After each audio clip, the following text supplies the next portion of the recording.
దేవుడు నమ్మకమైన వాడు, దేవుడు నమ్ముకోదగిన సహాయకుడు. నీకు సహాయం చేస్తాడు నాన్న. ఏం చేస్తాడు?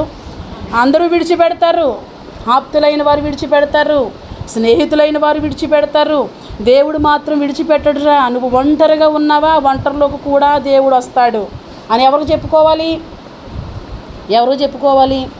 పిల్లలకి చెప్పుకోవాలి. స్కూల్లో కూర్చోవడం నేర్చుకుంటున్నాం, పెళ్ళిళ్ళకి ఫంక్షన్లకు వెళుతుంటే అక్కడ ఎలా ప్రవర్తించాలో నేర్చుకుంటున్నాం, కానీ మందిరంలో ఎలా ఉండాలో మాత్రం నేర్చుకోలేకపోతున్నాం. మందిరం అన్నప్పటికీ ఒకలాంటి స్వేచ్ఛ వస్తుంది, మందిరము అన్నప్పటికీ భయము ఉండటం లేదు, మందిరము అన్నప్పటికీ భక్తి ఉండట్లేదు. ఎవరిలో అయితే భయము, ఎవరిలో అయితే భక్తి ఉంటుందో వాళ్ళు మాత్రమే భక్తి శ్రద్ధలతో కూర్చుంటారు. వాళ్ళు చక్కగా వింటారు. ఎప్పటి నుంచి వింటారు? ప్రారంభం నుంచి ముగించుకునేంతవరకు వింటూనే ఉంటారు. భక్తి మనకి కావాలి. ఏమండి, యేసుతో ఉన్నంత రాన భక్తి రాదు, యేసు కోసం పరిగెత్తినంత మాత్రాన భక్తి రాదు, నేను యేసుని కలిగి ఉన్నాను అనుకున్నంత మాత్రాన భక్తి కూడా రాదు. యేసు కూడానే ఉన్నారు, యేసుతోనే ఉన్నారు తన ప్రజలు. ఎవరు? యేసు ప్రజలు, యేసు బిడ్డలు. ఎవరితో ఉన్నారు? యూదయ దేశంలో ఉన్నారు, యూదులందరూ ఉన్నారు. ఏమండి, యెరూషలేములో ఉన్నారు. ఎవరు? ఆయన ప్రజలు. కానీ ఆయన మీద ఏం చేస్తూ వచ్చారు? సొనుగుతూ, గొనుగుతూ, ఏమండి, పాపాలు చేస్తూ, అపరాధాలు చేస్తూ. యేసు ఎప్పుడు దొరుకుతాడా? అప్పగించేద్దాం. ఏంటి? యేసు ఎప్పుడు దొరుకుతాడా? అది నీకు దొరికితే నాకు ఇన్ఫర్మేషన్ చెప్పు, నీకు దొరికితే నువ్వు నాకు ఇన్ఫర్మేషన్ చెప్పు. నువ్వు నేను కలిపి ఎవరికి అప్పగిస్తే యేసుని ఉతికి బాధేస్తారో వాళ్ళకి అప్పగించేద్దామని యేసుతో ఉన్నవాళ్ళు, యేసుని ఎరిగిన వాళ్ళు, యేసు మాట విన్నవాళ్ళు యేసుని పట్టించడం కొరకు ప్రయాస పడుతూ ఉన్నాడు. వాళ్ళు ప్రయాస ఎవరి కోసం? ఎవరి కోసం? వాళ్ళకి శాంతినిచ్చింది యేసు, విశ్రాంతినిచ్చింది యేసు, నెమ్మదినిచ్చింది యేసు, బాగు చేసింది యేసు. వీళ్ళన్నీ నేర్చుకుని ఎవరి మీద తిరుగుబాటు చేస్తున్నారు? యేసు మీద తిరుగుబాటు చేస్తూ ఉన్నారు. ఎలా అప్పగించాలా, ఎక్కడ దొరుకుతాడా, యూదుల్లో దొరుకుతాడా, లేకపోతే యెరూషలేములో అయితే అక్కడ దొరుకుతాడా అని వీళ్ళు సొనుక్కుంటూ, గొనుక్కుంటూ ఆయన ఎన్నో మార్లు వాళ్ళని హెచ్చరిస్తూ, వాళ్ళకి బోధిస్తూ, వాళ్ళకి ఉపదేశిస్తూ దేవుని మాటలు యూదులకి, ఇశ్రాయేలులకి నేర్పిస్తూ ఉంటే, యెరూషలేములో ఉన్న వారికి నేర్పిస్తూ ఉంటే వీళ్ళు ఏ మాట కూడా దేవుని మాట లెక్క చేయలేదు. ఈనాడు దేవుని మాట నీలోకి వెళ్ళకపోవడానికి నీలో గొనుగుడు, దేవుని మాట నీలోకి వెళ్ళకపోవడానికి నీలో సొనుగుడు, దేవుని వాక్యం నీ హృదయంలో కానివ్వండి, నీ ఇంటిలో కానివ్వండి పని చేయకపోవడానికి నువ్వు ఎక్కడున్నావంటే దేవునికి నీకు మధ్య అడ్డుబండ ఉంది. ఆ అడ్డుబండ ఎవరో కాదు, నీవే బిడా. ఎవరు? నీవే, లేక మనమే అడ్డులుగా ఉండిపోతున్నాం. దేవుని కార్యం మన ఇంట్లో జరగట్లేదు. ఆ సంతోషం నలుగురిలోనే తప్ప 4 గోళ్ల మధ్యన ఆనందం లేదు ఈరోజు కుటుంబాల్లో. ఏదో మారాము, మార్పు చెందాము, ప్రభు దగ్గరకు వచ్చాము, ప్రభుని ఆశ్రయిస్తున్నాము. ముందు నువ్వు మారు బిడ్డ. నువ్వు మారితే నీ ఇంటి వాతావరణం అంతా మారిపోతుంది. నువ్వు మారితే నీ పరిస్థితులన్నీ మారిపోతాయి. నువ్వు మారకుండగా పరిస్థితులు మారాలని, పరిస్థితులు మార్పు కోసం నువ్వు పరుగులు తీసినా ఏమాత్రం ప్రయోజనము లేదు. కొందరికి మెడిసిన్ వేసుకుంటే స్వస్థత వస్తుంది, మెడిసిన్ వేసుకోవాలి.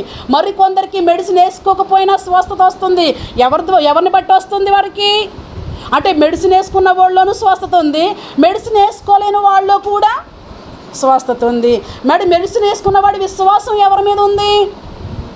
ఒక మంచి డాక్టర్, వాడు మన జీవితాన్ని కట్టాలని మంచి డాక్టర్ని చూసుకుని వెళ్తూ ఉంటాం. కొన్ని మార్లు స్వస్థత కోసం ఏ డాక్టర్ దగ్గరికి వెళ్ళకుండా విశ్వాసంతో ఆగిపోతూ ఉంటాం. మరి వాళ్ళకి ఎలా వస్తుంది స్వస్థత అని? నేను కొంతమందిని అంటాను, చూసి హాస్పిటల్కి వెళ్ళరాదు అంటాను నేను. ఇది ఎవరి కోసం వచ్చింది? నువ్వేమైనా వంకర పనులు ఏమైనా చేసావా? ఏమైనా ఆలోచించుకున్నావా? చెత్త ఆలోచనలు ఏమైనా ఆలోచించుకున్నావా? ప్రభుకి వ్యతిరేకమైన తలంపులు కలిగి ఏమైనా ఉన్నావా? దేవునికి ఎక్కడన్నా బాధ పెట్టించావా? జ్ఞాపకం చేసుకోవా? ఏమన్నా జ్ఞాపకం చేసుకుని ఒప్పుకో. ఈ ఒప్పుకునే లోపల నీకు ఆటోమేటిక్గా స్వస్థత వచ్చేస్తుంది. లేదు, అట్లాంటి ఏమీ లేదు, మామూలుగా నీకు ఒంటి రోగం ఏమైనా ఉంటే డాక్టర్ దగ్గరికి వెళ్తావని నేను చాలా మార్లు చెప్తాను. చాలామంది హాస్పిటల్కి వెళ్ళకుండానే ఈ విశ్వాసం ద్వారానే మెడిసిన్. విశ్వాసం ఏంటి? మెడిసిన్ విశ్వాసం. నా దేవుడు రోగులకు వైద్యుడు, నాకు కూడా పరమ వైద్యుడు అని విశ్వాసం ద్వారానే ఈరోజు కూడా క్యూర్ అవుతూ స్వస్థతను కలుగుతూ వస్తూ ఉన్నాం. మీరు కానివ్వండి, మేము కానివ్వండి. ఈ రోజున నేను నేర్పించే పాఠం ఏంటంటే, యేసుతోనే ఉంటూ ఏం చేశారు? యేసుతోనే గడుపుతూ యేసు బోధలు వింటూనే యేసు కోసం వీళ్ళు ఎలాంటి త్యాగం చేశారా, యేసుకు ద్రోహం చేశారా అనేది మీకు నేర్పించాలనుకుంటున్నాం. ఆ వాక్యాలు వింటూ నువ్వు యేసుకు మేలు చేస్తున్నావా, కీడు చేస్తున్నావా అనేది నువ్వు ఆలోచన చేసుకోవాలి. వాక్యం చెప్పేటప్పుడు ఇది నాకు కోసం కాదు, పలానా యోహాను కోసం చెప్తుంది వాక్యం, ఈ వాక్యం నాకు కాదు అబ్రహాం కోసం చెప్తుంది. వాక్యము అబ్రహాంలో ఉన్న లోపాలు యోహాన్లో ఉన్న లోపాలు చూపిస్తుంది అని అనుకోకు. అబ్రహాములో ఉన్న లోపాలే వాక్యం చూపిస్తుంటే అమ్మో నా లోపం కూడా చూపిస్తారంట, తిరిగి నాకు అక్కడికి వచ్చినట్టున్నారే అనుకోవాలి. వాక్యం వినేటప్పుడు స్తోత్రం, హల్లెలూయా. ఏమనుకోవాలి? దేవుడు అబ్రహాము లోపం చూపిస్తే అమ్మగారు నా లోపం చూపిస్తారా, అయ్యగారు నా లోపం చూపిస్తారా? దేవునితో ముచ్చటించేటప్పుడు, దేవునితో నడిచేటప్పుడు, వీళ్ళు ప్రేమగా మాట్లాడుతున్నప్పుడు వీళ్ళు ఒకటి ప్రశ్న అడుగుతుంటే దేవుడు మరొక మాట చెప్తూ ఉండేవాళ్ళు. ఏంటి ఎట్లా ఉన్నాడు అని అనుకుంటుంటాం. సేవకుల దగ్గర కూడా వచ్చినప్పుడు కూడా వాళ్ళు ఒకటి చెప్తూ ఉంటారు మనకి, మనం మరొకటి చెప్తూ ఉంటాం. వాళ్ళు కూడా అంతే కదా, వాళ్ళు మెడిసిన్ వేస్తారు, నువ్వు లొడ వాగుతావు, వాళ్ళు నీ వీక్నెస్ పాయింట్కి మెడిసిన్ వేస్తారు. అందుకు నీకు బాగా అర్థమైపోతుంది, తడుముకుంటూ ఉంటాం మనం. యేసుని సొనుగుతూ, యేసు కోసం గొనుగుతూ, యేసుని అప్పగించాలని యూదులు ఇలా యెరూషలేములో ఉన్నవారు ఎన్నో ప్రయత్నాలు చేస్తుంటే వాళ్ళకు కూడా చెప్పాడు యేసయ్య, నేను కొంతకాలమే మీతో ఉంటాను. ఎంతవరకు ఉంటాను? కొంతకాలమే ఉంటానంటే మరి ఎక్కడికి వెళ్ళిపోతావు? ఎక్కడికి వెళ్ళిపోతాడు యేసు? మనతో ఉన్నంటున్నాడు, మనతో సంచారం చేయనంటున్నాడు. మరి ఎక్కడికి వెళ్ళిపోతాయి? వీళ్ళకి ఎక్కడికి వెళ్తాడో వీళ్ళకి తెలియదు. వీళ్ళు మనోనేత్రాలు వెలిగించబడలేదు. స్తోత్రం. ఏం వెలిగించాలి? మనోనేత్రాలు వెలిగించాలి. ఈ నేత్రాలతోనే చూడాలి, ఈ నేత్రాలతోనే పరలోకాన్ని చూస్తున్నాం, ఈ నేత్రాలతోనే అనేకమైన ఆశ్చర్య కార్యాలు చూస్తున్నాం. మరి కొందరు చూడలేదు. వాళ్ళు ఎలాగున్నారు? వాళ్ళు కళ్ళు ఉన్నాయి కానీ గుడ్డోళ్ళలాగా ఉంటూ ఉన్నారు. వీళ్ళు ఇలా ఉంటూ ఉండగా గలిలయకి వెళ్ళిపోతాడేమో యేసయ్య, గలిలయ మనుషులతో ఉంటాడేమో, వాళ్ళతో సంచారం చేస్తాడేమో అని వీళ్ళు అనుకుంటూ ఉన్నారు. వీళ్ళు అనుకుంటూ ఉంటే ఆ వాళ్ళకి బోధ చేస్తాడేమో, వాళ్ళతో సంభాషణ చేస్తాడేమో, గ్రీకు దేశానికి వెళ్ళిపోతాడేమో అనుకుంటున్నారు. ఎవరు? యూదులు. ఏ దేశానికి వెళ్ళిపోతారు అనుకుంటున్నారు? వేరే దేశం వెళ్ళిపోతాడేమో, మనకు కనబడడు అంటున్నాడంటే వేరే దేశం వెళ్ళి వాళ్ళకి బోధ చేస్తాడేమో అనుకుంటున్నాడు. ఇలా ఉంటూ ప్రజలు ఉండగా యేసయ్యకు ఒక పండుగ వచ్చింది. ఆ పండుగ రోజున యేసయ్య ప్రజలతో మాట్లాడడం ప్రారంభించాడు. ఆ పండుగలో ఏమని బోధ చేస్తున్నాడంటే, ఏమని ఆ పండుగలో మాట్లాడుతూ ఉన్నాడంటే, ఈ సొనుక్కునే వాళ్ళు ఉన్న వాళ్ళ మధ్యన, గొనుక్కునే వాళ్ళు ఉన్న వారి మధ్యన, అవిశ్వాసంతో ఉండే వాళ్ళ మధ్యన యేసుని అప్పగించాలి అనుకునే వాళ్ళు ఉండవలసిన వారి మధ్యలో దేవుడు ఏమన్నాడు తెలుసా? మీలో ఎవరికైనా దప్పుకుందా? ఏముందా? దాహం ఏమైనా ఉందా? ఆ వాడు ఎక్కడికి రావాలో తెలుసా? అప్పగిస్తాననుకుంటున్నావే, సొనుక్కుంటున్నావే, గొనుక్కుంటున్నావే, నా దగ్గరికే రావాలి. స్తోత్రం, హల్లెలూయా. ఏం బోధ చేస్తున్నాడో తెలుసా? నా దగ్గరికి రా. ఎవరికైనా దాహం ఉంటే, ఎవరికైనా దప్పికొస్తే నా దగ్గరికి రా. నువ్వు నా దగ్గరకు వచ్చి విశ్వాసంగా ఉంటే మీలో నుంచి ఏమొస్తాయో తెలుసా? జీవ జల నదులు పారుతాయి. ఎందులో నుంచి? ఎవరైతే యేసు దగ్గరికి వస్తారో వాళ్ళలోంచి ఏ నదులు పారుతాయట? జల నదులు పారుతాయంట. అంటే జీవ జలాలు ఉంటాయి ఎవరిలోనూ? యేసు దగ్గరికి వచ్చేవారిలో దప్పిక తీర్చబడుతుంది. నేను యేసు దగ్గరికి వెళ్తా అనుకునేవారిలో. యేసు దగ్గరికి రావాలంటే ఏముండాలి? యేసు దగ్గరికి రావాలంటే విశ్వాసము ఉండాలి. విశ్వాసంతో నువ్వు యేసు దగ్గరికి వస్తే యేసు దగ్గర ఏ నది ఉంది? ఆ జీవజల నది ఉంది ఆయన దగ్గర. నదిలో నుంచి నీకేమి కావాలైనా వస్తాయి. ఈరోజు ఏం కావాలన్నా నదిలో నుంచి పారడం లేదు. యేసు దగ్గరికి నువ్వు రావట్లేదు. దేనికోసమో నువ్వు పరుగులు తీస్తున్నావు. దేనికోసమో నువ్వు పరుగులు తీస్తే యేసు నీకు ఎట్లా దొరుకుతాడు? నువ్వు దేనికోసం పరిగెడుతున్నావు? ఆ మెడిసిన్గా ఉండి నీకు సహాయం చేస్తాడు. నీకు సహాయం అంటే చేస్తాడు కానీ నీ అవసరాలన్నీ తీర్చడు. సహాయం వేరు, అవసరాలు తీర్చబడ్డం వేరు. సహాయం ఎప్పుడు చేస్తారు? అప్పుడప్పుడు, ఎప్పుడో ఒకసారి. మరి అవసరాలు ఎప్పుడు తీర్చబడతాయి? అవసరం ఎప్పుడు ఉంటుంది? ప్రతి నిత్యము అవసరము తీర్చబడుతూనే ఉంటుంది. యేసయ్య దగ్గర నది ఉంది, జీవ జల నది ఆయన దగ్గర ఉంది. యేసు దగ్గరికి ఎవరు వస్తారో వాళ్ళ దగ్గర నది ఉందని యేసయ్య చెప్పడం, ఆ యొక్క పండుగలో మాట్లాడడం ప్రారంభిస్తే యేసయ్య ఎక్కడున్నాడా? మనం అనుకున్నట్టు ఎక్కడికో వెళ్ళిపోలేదా? గ్రీకు దేశానికి వెళ్ళలేదా అని వీళ్ళందరూ కొనుక్కునేవాళ్ళు కొనుక్కునేవాళ్ళు. ఎక్కడికో వెళ్ళిపోతాడంటే యేసు ఎక్కడే ఉన్నాడేంటి అని వీళ్ళు మాట్లాడుకుంటూ ఉన్నారు.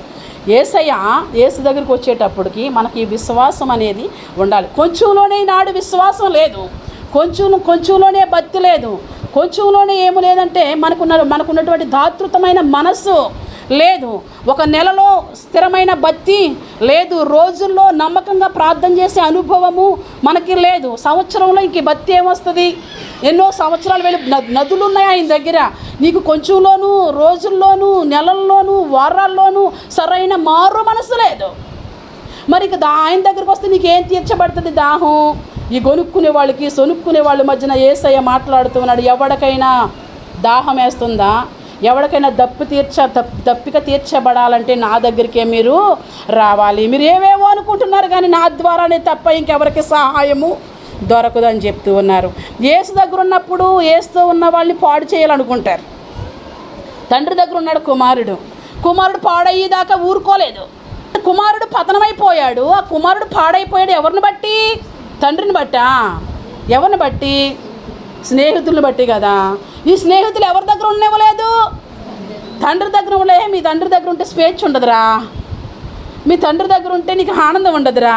నీకు స్వేచ్ఛగా గిర్రని తిరగాలి అంటే నువ్వు తండ్రిని విడిచి వచ్చేయి. ఈనాడు కూడా చాలామంది ఇదే పొజిషన్లో ఉన్నారు. అక్కడ ఉండకు, అక్కడికి వెళ్ళకు, అక్కడ కూర్చోకు, ఆరాధన చేయకు అంటారు. తండ్రి దగ్గర నుంచి బయటికి వెళ్ళిన తర్వాత వాడు పతనమయ్యాడు. వాడికి సహాయం చేశాడా? సహాయం చేసిన వాళ్ళు ఎవరైనా ఉన్నారా? లేదు. మరి ఏ సహాయం చేసేటోడు వాడుకుంటే పందుల దగ్గరికి ఎందుకు వెళ్తాడు? దేని దగ్గరికి వెళ్ళాడు? మనుషులు సహాయం చేయలేదండి. హలో బిడ్డలారా, ఎవరు సహాయం చేయలేదు? మనుషుడు అనేవాడు, స్నేహితులు అనేవారు ఎవ్వరూ సహాయం చేయక పాడు చేయడానికి అందరూ ఉంటారు. నీ భర్తని పాడు చేయడానికి, నీ కుటుంబాన్ని పాడు చేయడానికి, లేక నీ భర్తని పాడు చేయడానికి, నీ భార్యని పాడు చేయడానికి పాడు చేసేటోళ్ళే కానీ బాగు చేసేటోళ్ళు ఎవరు కూడా లేదు. బాగు చేసేవాళ్ళు ఎవరు? ప్రభు అయిన యేసుక్రీస్తు. హల్లెలూయా. యేసయ్యని మాత్రమే నమ్మాలి. బాగు యేసులోనే ఉంది, స్వస్థత యేసులోనే ఉంది, ఆశీర్వాదం యేసులోనే ఉంది, ఆదరణ యేసులోనే ఉంది. ఏం కావాలంటే సమస్తము యేసులోనే ఉన్నాయి. అందుకని చాలామందిని యేసుని విడిచిపెట్టు అంటారు, యేసు దగ్గరికి వెళ్ళకు అంటారు. యేసు దగ్గరికి ఎందుకు వెళ్ళొద్దు అంటారంటే యేసు దగ్గరికి వెళ్తే నువ్వు ఎవరి వైపు చూడవు. స్తోత్రం. ఎవరి దగ్గరికి వెళ్తే ఎందుకు ఎవరి వైపు చూడు? అన్ని కోణాల్లోనూ యేసున్నాడు. స్తోత్రం. అన్ని రకాల సహాయము యేసులో నుంచి వస్తుంది. నది ఉంది యేసు దగ్గర. హల్లెలూయా. యేసు దగ్గర నది ఉంటే ఆ నదిలో నుంచి కొట్టుకుంటూ కొన్నిసార్లు వాటర్ స్లోగా వస్తుంది, కొన్నిసార్లు వాటర్లో ఫలోమని వచ్చేస్తుంది. వాడు ఏదో లేపినట్టున్నాడు, అందుకనే వాటర్ ఫుల్గా వచ్చేస్తుంది, ఎంత ఆపునా ఆగట్లేదని. కొంతమందికి ఆశీర్వాదం చాలా స్పీడ్గా వచ్చేస్తుంది. నది తూము ఆ యొక్క పనులు ఎవరి దగ్గర ఉన్నాయి? ఎవరు లేపుతారు? ఎవరు కడతారు? నది ఒకటేనండోయ్. మీ నది, మా నది, మన అందరి నది ఒకటే. ఆ నదిలో నుంచి ఎందుకు ప్రవాహం వల్ల కొట్టుకుని రావట్లేదు? ఈరోజు ఒకరికి లేక ఇద్దరికి లేక ముగ్గురికి నలుగురికి మాత్రమే నదిలో నుంచి స్పీడ్గా వస్తున్నాయి. మిగతా వారికి స్టెప్ బై స్టెప్ ఆ నది ఈ నది ఒకటే కదండి. అంతే కదా. అందరూ మంచిగా అన్నమే తింటున్నారు కదా. మరి ఎందుకు శక్తిని ఇవ్వట్లేదు? ఎందుకు పని అవ్వట్లేదు? ఓపిక రావట్లేదు, ఎనర్జీ రావట్లేదు అని అంటే తీసుకున్న అన్నం అదే. కొందరు ఆహారము పవిత్రపరచబడుతుంది, కొందరు ఆహారము అపవిత్రపరచబడుతుంది. దేని ద్వారా? నువ్వు వండుకునే వాటి ద్వారా కానివ్వండి, నువ్వు వంట చేస్తున్నట్టు వాటి ద్వారా కానివ్వండి. అందుకని ఆయన దగ్గర నది ఉంది.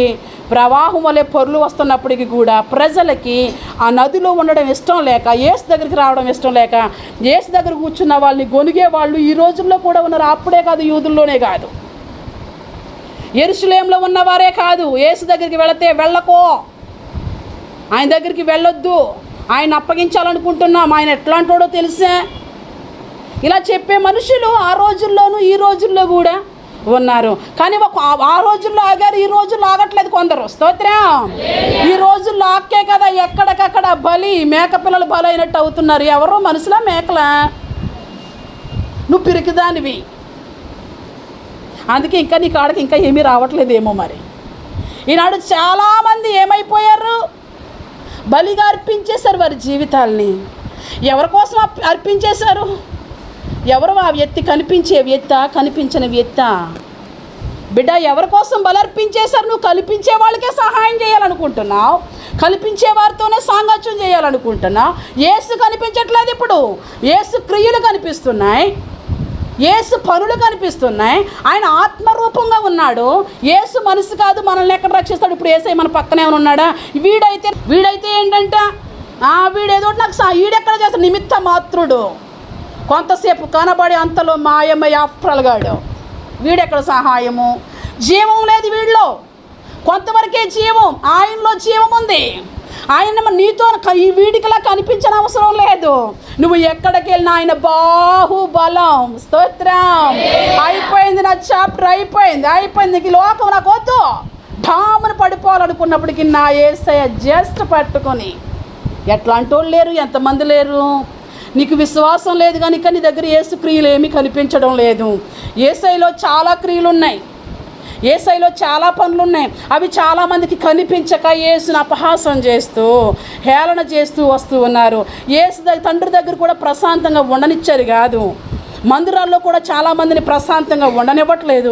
కారణం ఏంటంటే వాళ్ళు పతనమైపోవాలని. తప్పిపోయిన కుమారుడు ఎంతమంది ఎంత సుఖంతోనూ, ఎంత సౌఖ్యంతోనూ, ఎంత సమృద్ధితో ఉన్నాడో. తండ్రిచ్చే మూట భుజాన్ని వేసుకుని పరుగెట్టుకుని స్నేహితుల దగ్గరికి వెళ్ళిపోయాడు. ఏ స్నేహితుడైనా బాగు చేశాడా? ఇంతమంది స్నేహితులు, కలిసి తిన్న స్నేహితులు, కలిసి ఉండే స్నేహితులు, వాడి దగ్గర వీడి దగ్గర ధనము మార్చుకుని ఈ స్నేహితులు ఎవరు కూడా ఈ తప్పిపోయిన కుమారుడికి సహాయము చేయలేదు. మరి ఎక్కడ స్వేచ్ఛ, ఎక్కడ సంతోషం, ఎక్కడ సమృద్ధి? తండ్రి దగ్గర ఉంటే. ఏ తండ్రి దగ్గర ఉంటే? పరమ తండ్రి దగ్గర ఉంటే, పరమ తండ్రితో నువ్వు సహవాసం చేస్తే. పరమ తండ్రి దగ్గరికి వస్తున్నామని చెప్పుకుంటున్నారు కానీ సహాయం పొందలేని వాళ్ళు కూడా ఉన్నారు. నువ్వు పరమ తండ్రి దగ్గరికి వచ్చి నువ్వు సహాయం నువ్వు పొందినా పొందకపోయినా, నువ్వు ఆయన చేస్తున్నట్టు నీకు తెలియకపోయినా ఎన్నో మార్లు ఆయన సహాయం చేశాడు. చాలామందికి సహాయం చేయలేనట్లుగానే ఆయన కనిపిస్తూ ఉన్నాడు. నాకేం చేశాడు దేవుడు? ఇంకా ఏదో చేయాలి. నువ్వేమో అవిధేయురాలిగా, నువ్వేమో అవిధేయుడిగా, నీ నచ్చినట్లుగా తోచినట్లుగా నువ్వు తిరుగుతూ ఉంటే ఇంకా ఏదో చేయాలి. మొత్తం అంతా ఆయనే చేయాలి. నువ్వు ఆయన దగ్గర కూర్చున్నట్లు, ఆయన పాదాల దగ్గర కూర్చున్నట్లు. యేసయ్య శిష్యులు ఆయన పాదాల దగ్గరే కూర్చున్నారు. హల్లెలూయా. ఎవరి దగ్గర కూర్చున్నారు? యేసు పాదాల దగ్గర కూర్చున్నారు. కునిపాట్లు ఏ పాటలు కూడా రానివ్వకండి. యేసు పాదాల దగ్గర కూర్చుంటూ ఉండగా యేసుని కొంతమంది గొనుగుతూ ఉండేవాళ్ళు ఉండగా ఆయనతో సహవాసం చేసేవాళ్ళు కూడా ఉంటూ ఉన్నారు. ఇలా ఉండగా ఈయన ఏమన్నాడంటే, ఎంతోమందిలో ఉన్న లోపాలు చూసి, ఎంతోమందిలో ఉన్నటువంటి పనులు చూసి ఆయన ఆత్మలో కలవరం పడుతూ ఉన్నాడంట. ఆయన నీలాంటోడే నాలాంటోడే. యేసుకి మానవత్వం ఉంది, మనకి మానవత్వం లేదు. అందరినీ బాధ పెడతాం. యేసయ్య బాధ కూడా పడతాడు కదా. అలానే వాళ్ళు చేసే పనులను బట్టి ఆత్మలో ఏమయ్యాడు? కలవరం పడుతూ ఉన్నాడు. ఏంటి ఎట్లా ఉన్నారు, వీళ్ళ పనులు ఏంటి, వీరి శ్రేష్ఠులు ఏంటి, వీరికి మారరా, వీరు ఇలానే ఉంటారా అని వాళ్ళందరూ చేసే వాటిని బట్టి యేసయ్యకి చింతేసి బాధేసి కలవరం పడుతూ ఉంటే, ఈరోజు మీలో నన్ను ఒకడు అప్పగించేస్తాడు అన్నాడు. ఆయన ఏమన్నాడు? మీలో ప్రభు వల్ల ఆరాధన కోసం చెప్తున్నా నేను. మీలో నన్ను ఏం చేస్తాడు? ఏస్తూ ఉన్న వాళ్ళు అప్పగిస్తారా, బయట ఉన్న వాళ్ళు అప్పగిస్తారా? పొరుగు పోవడానికి ఏస్తూ ఉన్న వాళ్ళ వల్ల, బయట ఉన్న వాళ్ళ వల్ల యేసయ్య విలువ ఎవరిని బట్టి తగ్గుతుంది. ఈరోజు యేసయ్యకి ఎందుకు సాక్ష్యాన్ని పోగొట్టే వాళ్ళుగా ఉన్నారంటే ఏస్తూ ఉన్నవాళ్ళు. నమ్మి బాప్తీసం పొందావు, మంచిది. యేసు నీతో మాట్లాడాడు, మంచిది. కానీ నీ ద్వారా దేవునికి మహిమ వస్తుందా? మహిమ లేని వాళ్ళ కోసం చెప్తున్నాను ఈరోజు. మహిమ లేకపోవడానికి వీళ్ళు ఏం చేశారో చెప్తాను. హల్లెలూయా. వీళ్ళు ఇలా ఉండగా యేసయ్య ఇలా చెప్తే శిష్యులకి గాబరా వచ్చేసింది. శిష్యులకి చాలా బాధ కలిగించేసి, ఎవర్రా వాడు చేసే పని ఎవరై ఉంటారని అనుకుంటే సీమోను పేతురు అన్నాడు, ప్రభువా ఎవరు అప్పగించేస్తారను ఒకసారి కొంచెం చెప్పవా అని అంటే, ఆయన అంటాడు కదా, నేను ముక్క విరిచి ముంచి ఎవరికి ఇస్తానో వాడు.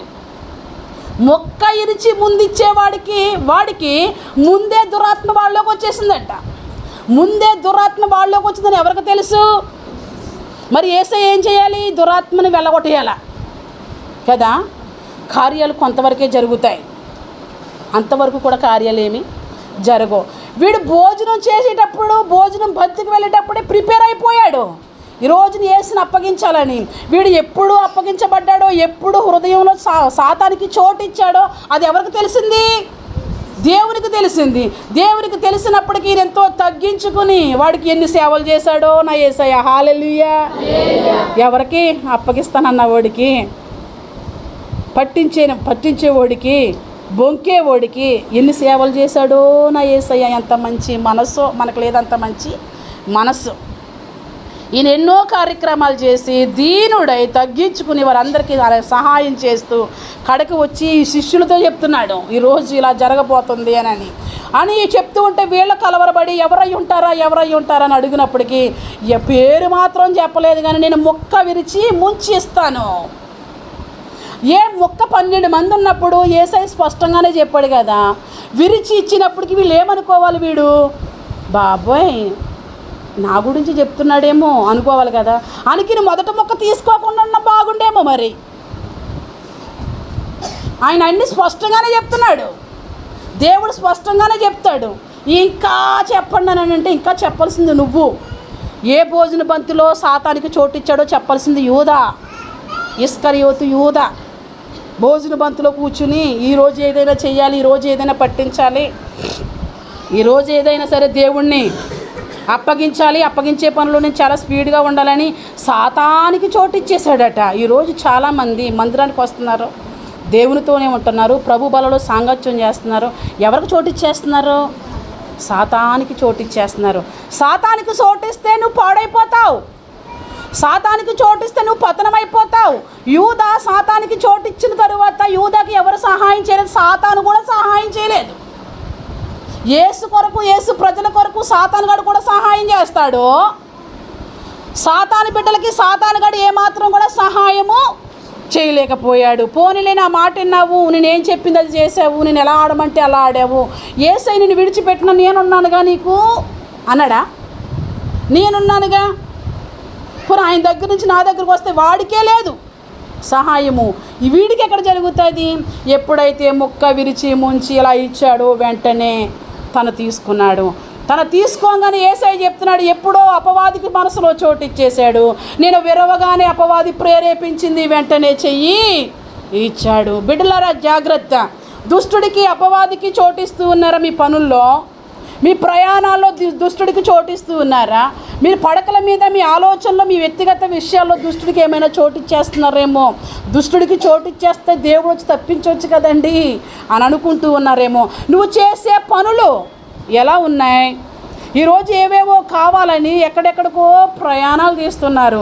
దేవుడు నువ్వు మారు అంటున్నాడు, మారు మనసు పొందు అంటున్నాడు. వీళ్ళు ఏం చేస్తున్నారు? మారరట, మారు మనసు పొందరట, నమ్మి బాప్తీసం తీసుకోరట. మరి వీళ్ళకి ఏం కావాలంట? పైపైన రంగుల కోసం, పైపైన అంగుల కోసం ఎక్కడెక్కడికో పరిగెడతారంట.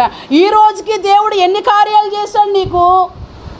మరి నీ విశ్వాసం ఏమయ్యింది? దారి తప్పిపోతున్నావా? నీ తీరం ఏంటో నీకు తెలియట్లేదా? తీరం గమనించలేదంట. ఈ విశ్వాసికి తీరం తెలియట్లేదు.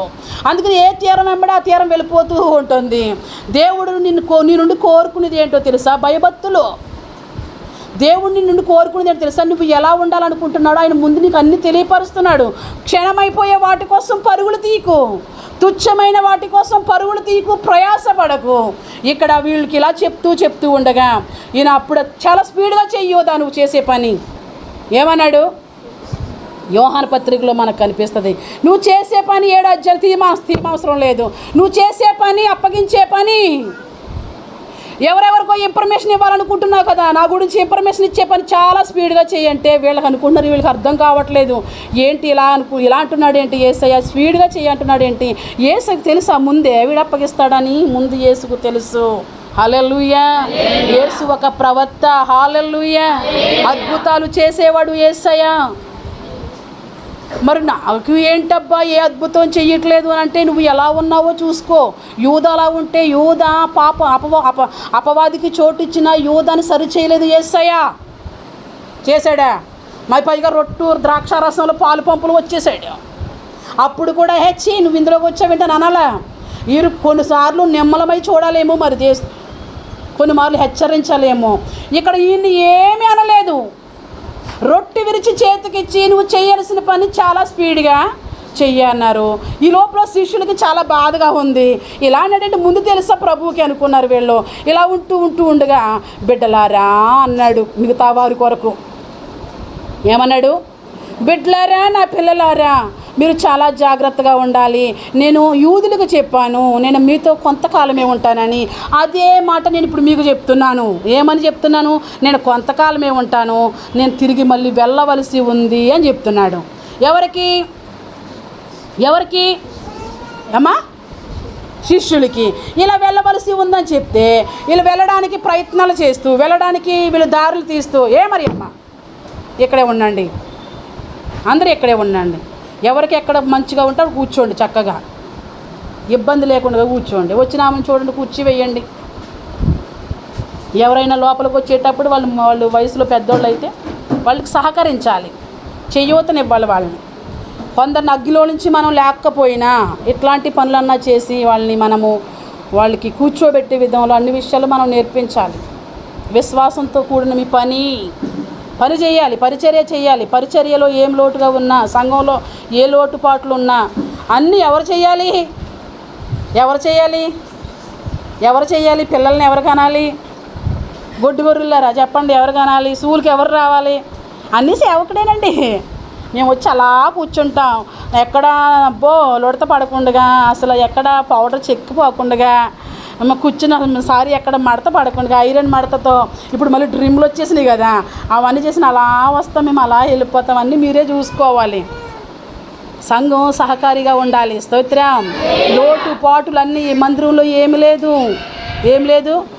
ఈరోజు ఎవరో చూడలేదు, మందిరంలో ఏం లేదు, ఇంట్లో ఏం లేదు, ఏసీ లేదు, ఇంట్లో ఏం లేదు, కుక్కర్ లేదు, ఇంట్లో ఏం లేదు, ఫ్రిడ్జ్ లేదు. అందుకని ఇంట్లో సమకూర్చుకుంటున్నారు.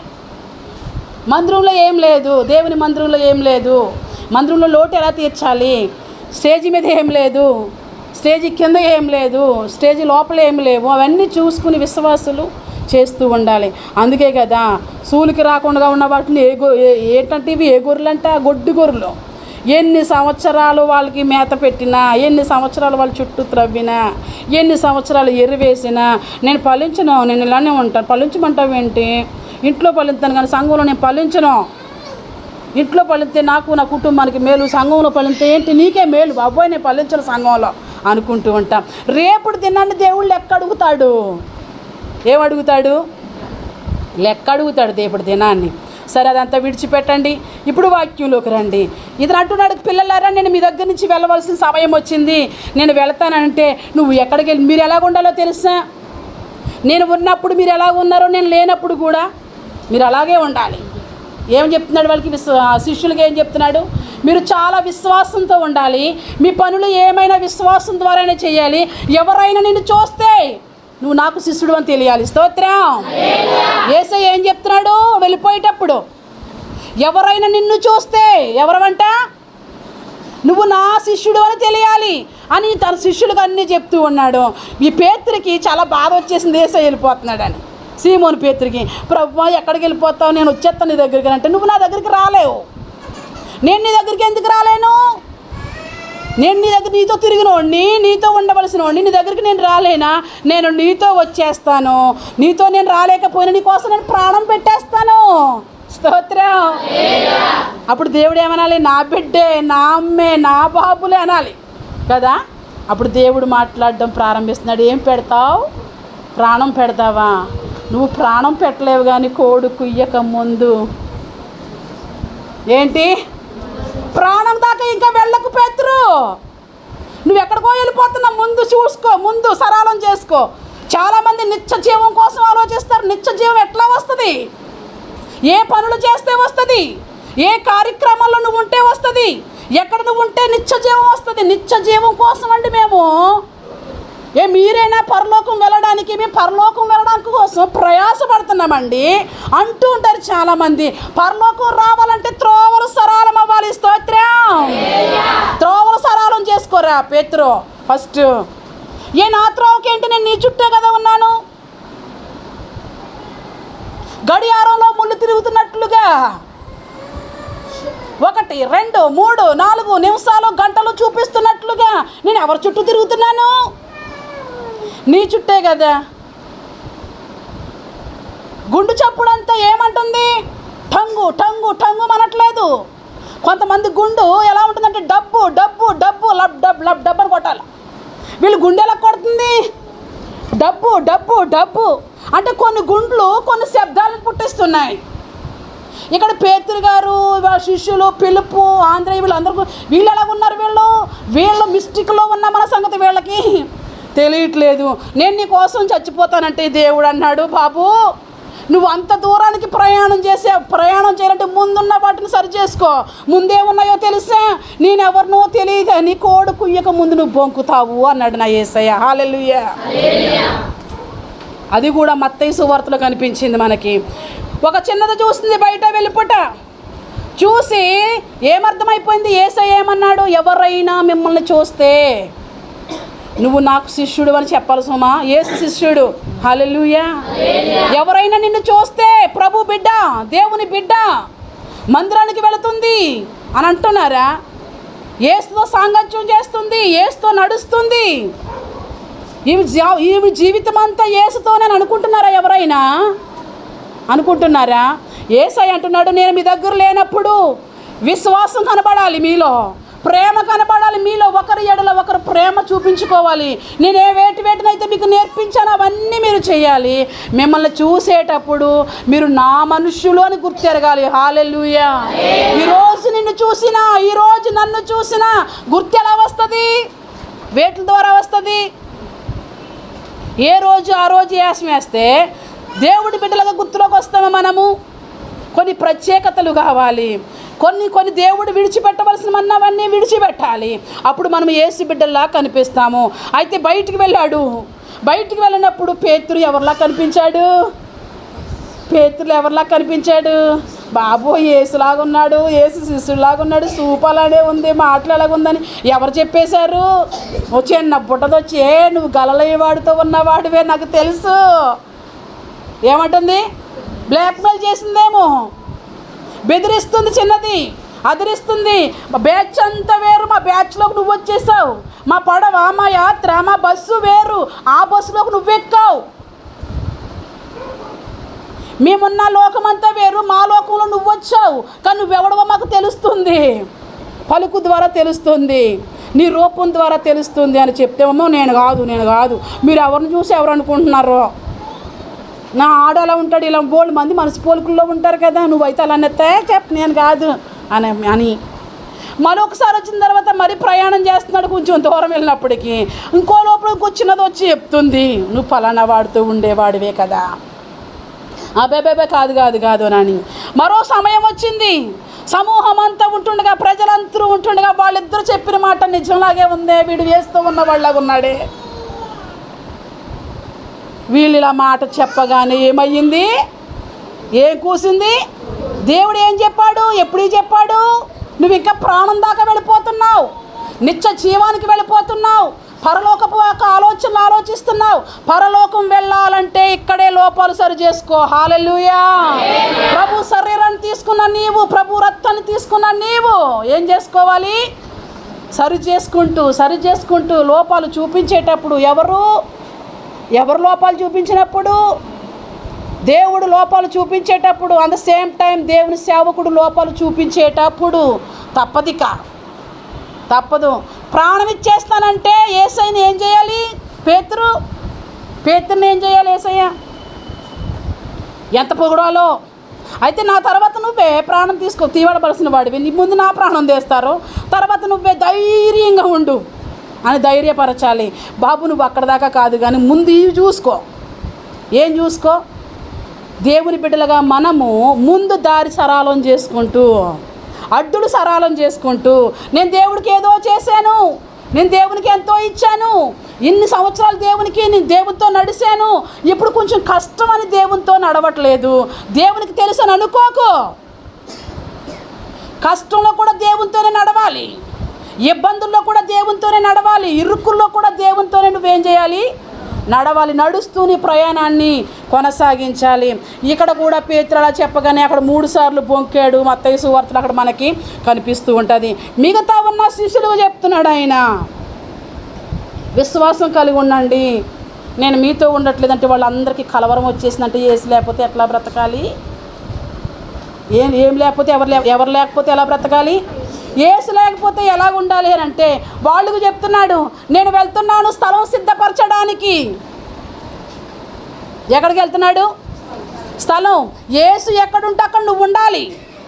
నువ్వు ఎక్కడుంటే యేసు ఎక్కడ ఉండాలి? ఎక్కడో ఉండాలా? నువ్వు ఎక్కడుంటే యేసు కూడా అక్కడే ఉండాలి. నువ్వు యేసు ఎక్కడుంటే అక్కడ నువ్వు ఉండాలి. నువ్వెక్కడుంటే ఆయన కూడా అక్కడనే ఉండాలి. వీళ్ళతో చెప్తుండే స్థలము సిద్ధపరచ వెళుతున్నాను, నేను మరలా వస్తాను. హల్లెలూయా. ఎక్కడికి వస్తాడు? ఇప్పుడు ఆయన మరలా వస్తాడు. మరలా వచ్చి నిన్ను కొనిపోతాడు. అప్పుడు మరలా వస్తున్నాడు అంటే నువ్వు ఎలా ఉండాలి? మరలా వచ్చే యేసు కోసం ఎలా ఉండాలి? బొంకుతూ, అప్పగించేస్తూ, నిందించేస్తూ, ఏమో యేసు ఎవడో నాకు తెలియదని ఇట్లా చేసుకుంటూ ఉంటే యేసు కోసం నువ్వు సిద్ధపాటు కలిగి ఉండేదానివి కాదు. ఒక అవిశ్వాసి అయిన భార్య లేక అవిశ్వాసమైన భర్త ఇంట్లో ఉంటేనంట విశ్వాసి ప్రవర్తన ద్వారా భర్తను మార్చుకుని మందిరానికి నడిపించగలగదట. స్తోత్రం. బోధ లేకుండా దేని ద్వారా మందిరానికి నడిపించగలుగుతుందంట? ప్రవర్తన. ఆమె పనులు, ఆమె మాటలు, ఆమె ఉద్దేశాలు, ఆమె చేసే ప్రతి ఒక్క పనిని బట్టి అపవిత్రమైన భర్తను, అవిశ్వాసంతో ఉన్న భర్తను మందిరానికి నడిపించగలదట. దేవుని వాక్యం చెప్పి కాదు. అందుకు ముందు ఎవరు మారాలి? పరలోకం కాదు. పరలోకం వెళ్ళాలంటే ఏం అడ్డున్నాయో చూడు. ఏంటి? పరలోకం వెళ్ళాలంటే ఏం అడ్డున్నాయో చూడు. నిత్య జీవం వెళ్ళాలంటే ఏ బండలు అడ్డొచ్చాయో చూసుకుని బండలు తొలగించు. అప్పుడు నువ్వు వెళ్ళగా ప్రాణం పెడతావు. కానీ ప్రాణం పెట్టేది లేదు, దేవునికి సహాయం చేసేది లేదు. చాలామంది భక్తి చేయరు, చేసేవాళ్ళని చెయ్యనివ్వరు. వీళ్ళు దీవించబడరు, ఎదుటి వాళ్ళని దీవించబడరు. వీళ్ళు సాంగత్యం చేయరు, చేసేవాళ్ళని చెయ్యనివ్వరు. వీళ్ళు పరిచర్య చేయరు, పరిచర్య చేసే వాళ్ళకి ఎంకరేజ్ ఎవరు. తప్పిపోయిన కుమారుడు తండ్రి దగ్గర నుంచి తండ్రిని విడిచి వచ్చేంత వరకు స్నేహితులు ఎవరు విడిచిపెట్టలేదు. వాడి పతనాన్ని చూడాలనుకున్నారు వాళ్ళు. వీడికి అర్థమైందా? దుష్టుడు నీ పతనం చూడాలనుకుంటున్నాడు. అందుకనే వాడు ఏం చేస్తున్నాడంటే ఆ యొక్క క్రమశిక్షణలో నువ్వు ఉండకు, అక్రమంలోకి వస్తే స్వేచ్ఛగా మాకులా ఉంటావు అని వాక్యం అంటుంది. వాక్యం లేకుండానే నీ భర్తను మార్చుకోగలవు. విశ్వాసైన భర్త ఉంటే ఆ వాక్యము లేకుండానే నువ్వు మారు, మందిరానికి రా అన్నవసరం లేదు. యేసు కోసం నువ్వు ఒక మాట అయినా చెప్పనవసరం లేదు. మరి ఎట్లా మారుతాడట? ప్రవర్తన. మరి నీ ప్రవర్తన ఎలా ఉండాలి? నేను వెళ్తున్నాను, నిన్ను ఎవరైనా చూస్తే, ఈరోజు నిన్ను ఎవరైనా చూస్తే నువ్వెవరివి? నువ్వు ఎవరు అనుకుంటున్నారు? ఎవరైనా నిన్ను చూస్తుంటే నీ ప్రవర్తన ద్వారా, నీ మాటల ద్వారా, నీ ఆలోచన ద్వారా, నీ యొక్క అల్లరి ద్వారా నువ్వు ఎవరమని కనిపిస్తుంది? యేసయ్య తన శిష్యులకి నేను వెళ్ళిన తరువాత మీలో కనిపించాలి. ఆ మాట చూపిస్తా చూడండి. మీరు ఒకరిని ఎడల ఒకరు ప్రేమ గలవరైన ఎడల దీనిని బట్టి దేనిని బట్టి సహోదర ప్రేమను బట్టి మీరెవరో నా శిష్యులని అందరూ. హల్లెలూయా. ఒకరు కాదు నీ గురించి సాక్ష్యం చెప్పేది, ఇద్దరు కాదు నీ గురించి సాక్ష్యం చెప్పేది, అందరూ చెప్పాలా. ఒకరిద్దరు సాక్ష్యం పనికిరాదు. నేను లేనప్పుడు, నేనుంటే భయంతో భక్తి చేస్తావు, మంచిది. నేను లేనప్పుడు భయభక్తులు కలిగి, నేనున్నప్పుడు భయభక్తులతో నువ్వు నడుస్తావు, మరీ మంచిది. నేను లేనప్పుడు కూడా అదే భక్తి కనబడాలి. శిష్యులకి ఆయన క్రొత్త ఆజ్ఞ ఇచ్చాడంట. నీకు పాత ఆజ్ఞ లేదు, క్రొత్త ఆజ్ఞ లేదు, ఏ ఆజ్ఞ కూడా లేదు. అసలు ఆజ్ఞనే ఉండకూడదు అంటావు నువ్వు. షరతు పెట్టకండి. షరతు పెడితే ఎలా?